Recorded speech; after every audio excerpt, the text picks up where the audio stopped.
Football যেখানে পায়ের খেলা, সেখানে আর্জেন্টিনা হাত আর নিতম্ব ব্যবহার করে ফুটবলকে নিয়ে গেছে একটি শৈল্পিক পর্যায়ে। আপনাদের কি মনে আছে আর্জেন্টিনাকে 2022 কাতার বিশ্বকাপ জিতিয়েছিল একটি নিতম্ব? ঠিক একইভাবে 86 বিশ্বকাপ জিতিয়েছিল ম্যারাডোনার একটি হাত, যেটিকে হ্যান্ডস অফ গড বলা হয়। কেউ চিলির বিপক্ষে মাস্ট উইন গেমে আর্জেন্টিনার গোলটি একটি নিতম্বের কারণে অফসাইডের ফাঁদ থেকে বেঁচে গিয়েছে। সর্বকালের সর্বশ্রেষ্ঠ খেলোয়াড় এবং 7বারের বিলন ডিওর জয়ী স্যার ভেনিসোদন ও ইতিহাসের সর্বশ্রেষ্ঠ গোলকিপার গরিবের বাসপাখি খ্যাত স্যার এলিসোদন মনে করছেন এবারে আর্জেন্টিনা তাদের কদম জোড়া দিয়ে গোল করে কোপা আমেরিকা জয়ের চিন্তা ভাবনা করছে। তাই ব্রাজিলের খেলোয়াড় ও ভক্তরা এবার আর্জেন্টিনার কদম জোড়ার উপরে বিশেষ নজর রেখেছে।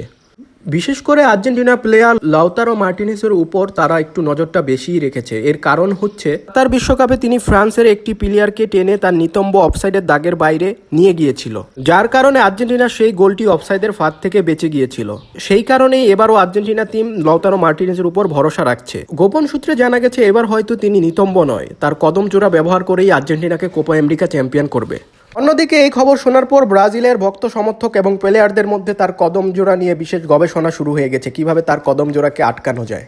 আমার বন্ধু কোপা শামসু, যিনি কোপা আমেরিকার জনক, তার একান্ত সাক্ষাৎকারে তিনি বলেছেন 60টি গোল না খাওয়ার চেয়ে নিতম্ব এবং কদম জোড়া দিয়ে গোল গোল করে বিশ্বকাপ এবং কোপা আমেরিকা জিতা অনেক বেশি সম্মানের। এবং ব্রাজিলের সমর্থকদের তিনি বলেছেন পারলে তোরাও 7 আপ না খাইয়া কোপা আমেরিকা জিতা দেখা।